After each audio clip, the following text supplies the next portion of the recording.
point, the Steelers lose not only a game, but they lost their position in the standings. Pittsburgh had the game. They had the moment. They had the spark only a superstar like TJ Watt can create. But after one historic strip sack, everything fell apart faster than anyone expected. A stunning comeback by Chicago exposed something deeper, something Pittsburgh cannot ignore. What happened after Watt's biggest play of the season might define the rest of their year. Getting him down, the guy can break a lot of tackles in the pocket, out of the pocket, very lively arm, can obviously extend plays, can scramble. The Steelers entered Sunday's game at 6-4 and leading the AFC North. Chicago now hold an 8-3 record and sat atop the NFC North. Aaron Rodgers missed the game with a fractured left wrist suffered against Cincinnati in Week 11. Mason Rudolph started his second consecutive game at quarterback for Pittsburgh. The Bears played without their top three linebackers and starting cornerbacks Jaylon Johnson and Kyler Gordon. Chicago struck first after cornerback Nahshon Wright intercepted Rudolph's deep pass intended for DK Metcalf on the Steelers' second offensive play. The Bears drove 56 yards in 8 plays. Caleb Williams found DJ Moore for a 5-yard touchdown reception. Cairo Santos kicked the extra point for a 7-0 lead with 7 minutes and 14 seconds remaining in the first quarter. The Pittsburgh responded with a 95-yard touchdown drive spanning 13 plays. Kenneth Gainwell muffed the opening kickoff and was tackled at the Pittsburgh 5-yard line. Rudolph connected with Ben Skoranek for 21 yards on play action. A 13-yard swing pass to Gainwell moved the chains. Metcalf scored on a 5-yard lateral pass from Rudolph. Chris Boswell's extra point tied the game 7-7 with 30 seconds left in the opening quarter. Watt's strip sack came on the first play of the second quarter. Chicago faced 2nd and 20 from their own 10-yard line when Williams dropped back to pass. The pocket collapsed as Watt pursued from the edge. Williams attempted to escape right, but Watt brought him down and forced the fumble in the end zone. Herbig dove on the loose ball for the touchdown. Boswell converted the extra point for a 14-7 Pittsburgh lead. The sack represented Watt's 115th career sack in 110 games played. He surpassed his brother J.J. Watt's total of 114.5 sacks.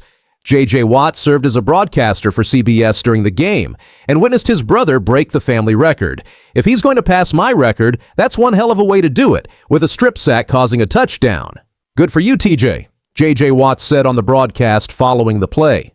TJ Watt became the second fastest player to reach 100 career sacks behind Hall of Famer Reggie White. Watt accomplished the milestone in 109 games, while White reached 100 sacks in 96 games. The brothers are the only siblings to each record 100 or more career sacks since 1982, when sacks became an official statistic.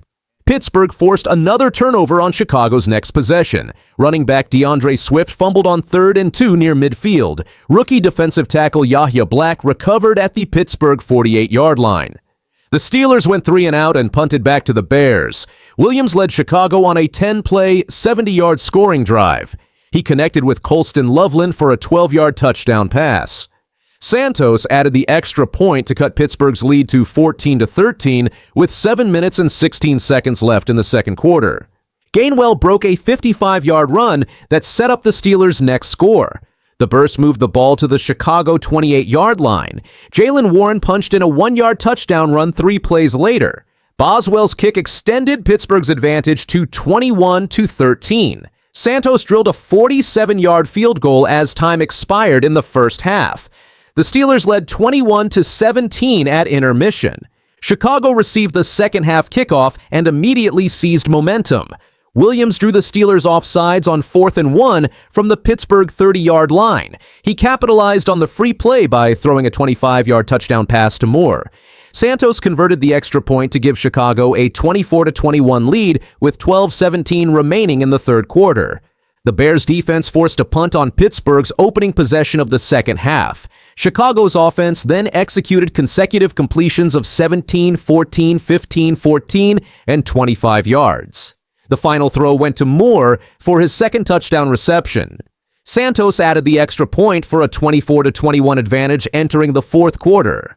Montez Sweat strip-sacked Rudolph at the Chicago 43-yard line early in the fourth quarter. Sweat recovered his own forced fumble. The Bears capitalized with an 8-play, 43-yard drive. Kyle Mongai scored on a 2-yard touchdown run. Santos kicked the extra point to extend Chicago's lead to 31-21 with 10 minutes and 34 seconds remaining. Pittsburgh answered with a methodical 17-play, 82-yard drive that consumed over 4 minutes. Rudolph converted multiple third downs to keep the drive alive. Defensive pass interference moved the ball into the red zone. Rudolph found tight end Pat Freiermuth for a 3-yard touchdown pass. Boswell's extra point cut the deficit to 31-28 with 6 minutes and 27 seconds left in regulation. The Bears went 3 and out on their next possession. Pittsburgh regained possession at their own 20-yard line with 4 minutes and 37 seconds remaining. Head coach Mike Tomlin elected to punt on 4th down with 2 minutes and 1 second left on the clock. Chicago gained 1 first down before punting back to Pittsburgh with 1 minute and 29 seconds remaining. The Steelers started their final drive at their own 46-yard line. Rudolph completed passes to move into Chicago territory. On 4th down near midfield, safety Jaquan Brisker tipped Rudolph's pass at the line of scrimmage. The deflection sealed the victory for Chicago. The Bears improved to 8-3 and maintained their lead in the NFC North. Pittsburgh fell to 6-5 and into a first-place tie with Baltimore in the AFC North. Rudolph completed 24 of 31 passes for 171 yards with 1 touchdown and 1 interception. Gainwell rushed for 92 yards on 14 carries. Warren gained 68 yards and 1 touchdown on 18 rushing attempts. Metcalf caught 3 passes for 24 yards and scored 1 rushing touchdown. Williams finished 19 of 35 passing for 239 yards and 3 touchdowns. Moore caught 5 passes for 64 yards and 2 scores. Loveland hauled in 3 receptions for 38 yards and 1 touchdown. Swift rushed for 75 yards on 19 carries. Sweat recorded 3 tackles, 2 sacks, 1 forced fumble, and 1 fumble recovery. Watt's performance included 1 sack, 1 forced fumble, and 3 total tackles. The strip sack marked his 7th sack of the 2025 season through 11 games. He entered the Bears matchup with 6 sacks, 38 total tackles, 8 tackles for loss, 1 interception, 2 forced fumbles, 2 fumble recoveries, and 7 passes defended. Pittsburgh's defense surrendered 328 total yards. Chicago gained 229 passing yards and 99 rushing yards. The Bears converted 2 of 5 third down attempts and 1 of 1 fourth down tries. Williams was sacked twice and fumbled once. The Steelers' defense forced 2 turnovers while committing 2 giveaways. Cornerback Joey Porter Jr. injured his leg in the first half and returned before exiting in the third quarter with a hip injury. Metcalf hobbled to the sideline in the second and third quarters with an ankle issue.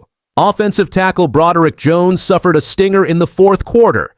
Chicago lost linebacker Ruben Hippolyte II to a shoulder injury and cornerback Tyreek Stevenson to a hip ailment. Defensive lineman Dominique Robinson entered concussion protocol in the fourth quarter. The loss dropped Pittsburgh into a tie with Baltimore at 6-5 atop the AFC North. The Ravens defeated Cleveland 31-17 on Sunday to match the Steelers' record. Pittsburgh holds the head-to-head tiebreaker over Baltimore after their Week 5 victory. The teams meet again in Week 16 at M&T Bank Stadium on December 21st. Chicago won for the 8th time in 9 games. The Bears rallied in the final 2 minutes during their previous 3 victories. They protected a late lead against Pittsburgh instead of mounting a fourth-quarter comeback.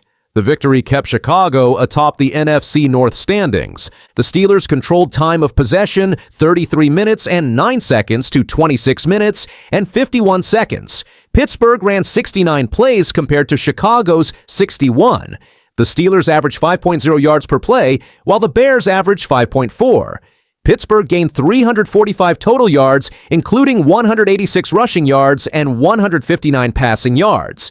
The Steelers rushed for 5.2 yards per carry and passed for 5.1 yards per attempt. Tomlin's decision to punt with 2 minutes and 1 second remaining drew scrutiny. The Steelers trailed by 3 points and possessed the ball at their own 46-yard line, facing 4th and 3. Pittsburgh's defense had stopped Chicago on 3 consecutive plays before the punt. The Bears gained 1 first down before punting back to the Steelers with less than 90 seconds remaining. Pittsburgh's passing defense ranks last in the NFL, allowing 261.7 yards per game. The unit has generated 33 sacks, ranking 3rd in the league. The Steelers blitz at a 33.2% rate, 6th highest in the NFL. Williams threw for 8 touchdowns with no interceptions against the blitz entering Sunday's game.